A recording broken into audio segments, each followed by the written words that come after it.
-20 degree centigrade में इस मुंजमद ताकतवर दरियाए दनीप्रू पर कदम रखने के लिए बहुत हिम्मत चाहिए। मछली की उम्मीद में बर्फ में बनाए गए इस सुराख पर खड़े ये शौकीन बर्फानी माहीगीर घंटों गुजार देते हैं। 4 बरस से जारी जंग से फरार का ये उनका एक तरीका है। बाकी तमाम लोगों की तरह यवन के दोस्त भी महाज पर हैं।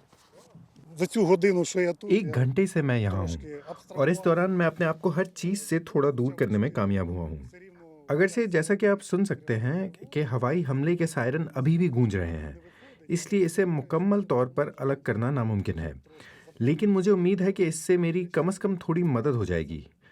कीव और दीगर शहरों पर रूसी हमलों की बढ़ती हुई शिद्दत ने यूक्रेन में तवानाई के बहरान को जन्म दिया है और बर्फ पर मौजूद उनमें से बहुत से लोगों का कहना है कि उनके घरों में बिजली, गर्म रखने का इंतजाम या पानी मौजूद नहीं।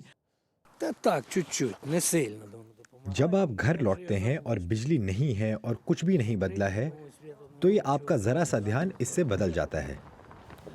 वासेल अपने साथी को मछलियां पकड़ता देखकर मुस्कुराता है क्योंकि उसने खुद अभी तक कुछ नहीं पकड़ा। लेकिन वो परेशान नहीं। वो कहता है यहाँ सबके लिए मछलियाँ हैं। नौजवान कहीं और हैं, जबकि यहाँ वो हैं जो माजी की जंगों में लड़ चुके हैं।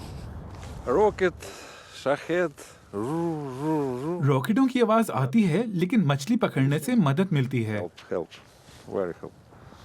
मछली का शिकार करना ज़रूर मदद करता है।